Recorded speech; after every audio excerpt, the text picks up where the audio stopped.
Hey, what's up? This is Ross, and I am here with another movie review.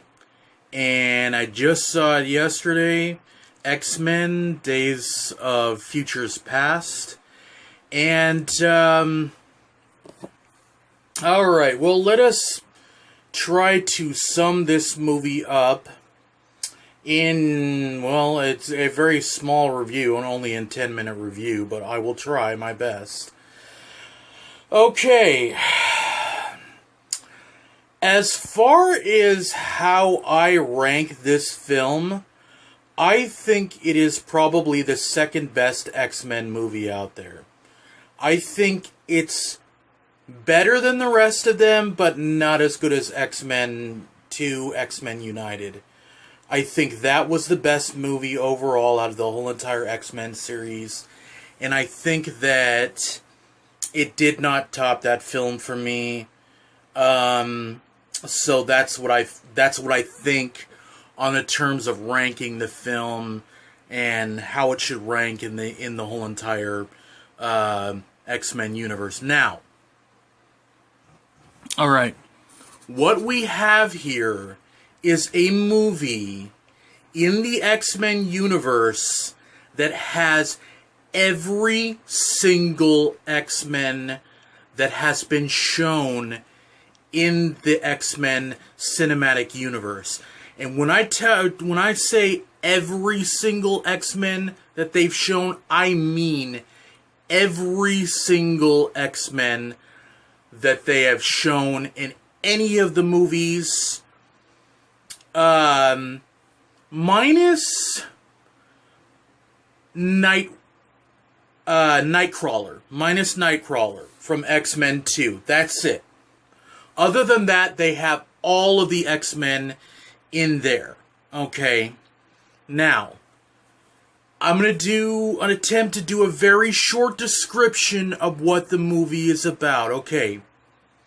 This movie takes place in the future, and it is an extremely bleak future. The X-Men are up against one of their fiercest enemies that have ever been designed. And when I talk about design, we'll get to that in a little bit. But they are up against the most, it's the best weapon to fight the X-Men ever made. And I am talking about, of course, the Sentinels. Now, they have been in the comics, and they've also been in the cartoons, so it's no doubt that they get their due in this one. Finally, they do.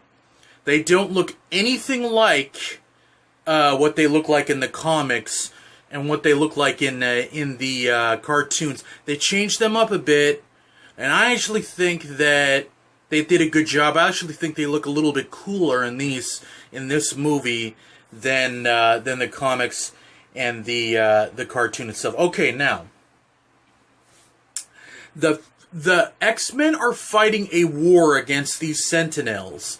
All right, and what happens is that in the future there is a man that is most responsible for this program of the Sentinels, a man that has every reason to make these weapons to fight against the X-Men, because everywhere now the mutants of X-Men and other mutants, like the Brotherhood of the Mutants and other mutants, period, are looked as a serious threat. They are even more of a threat, looked at as even more of a threat in this movie.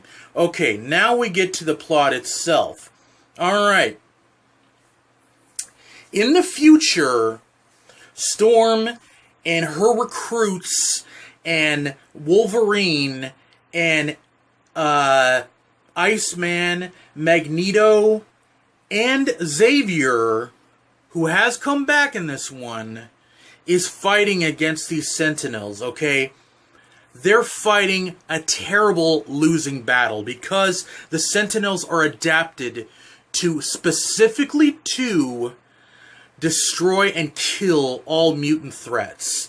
Okay, so what happens?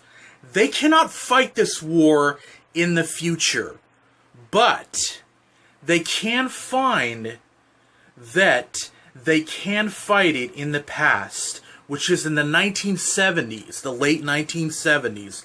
They can fight it before the program was even made. Alright.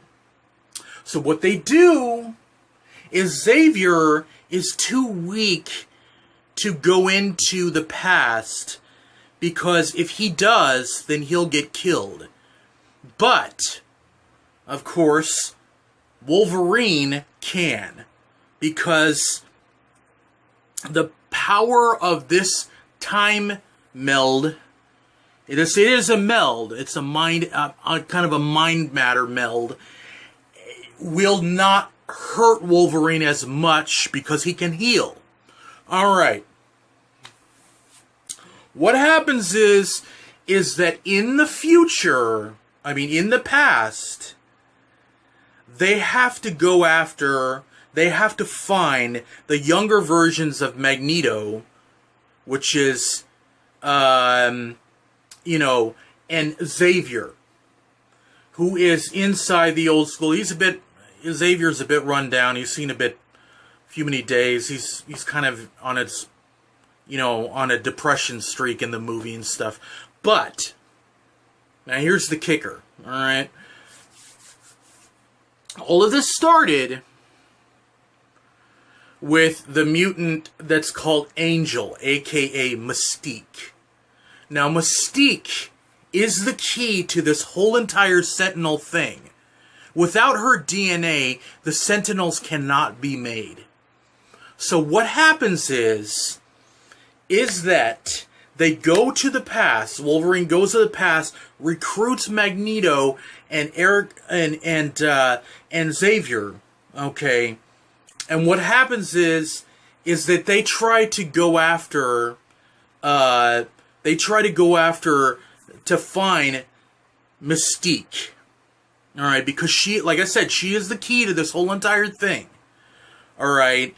And if they can stop it, if they can stop this man from developing this program, fine. But Mystique is just now deciding to become a Brotherhood of Mutants. Well, what I said, I guess she's deciding to become evil. Alright. Xavier must do all he can to change Mystique's mind so that she doesn't make a mistake that will destroy both worlds. The mutant world and the human world. Okay? Alright. But of course Magneto, we know Magneto, can he be trusted?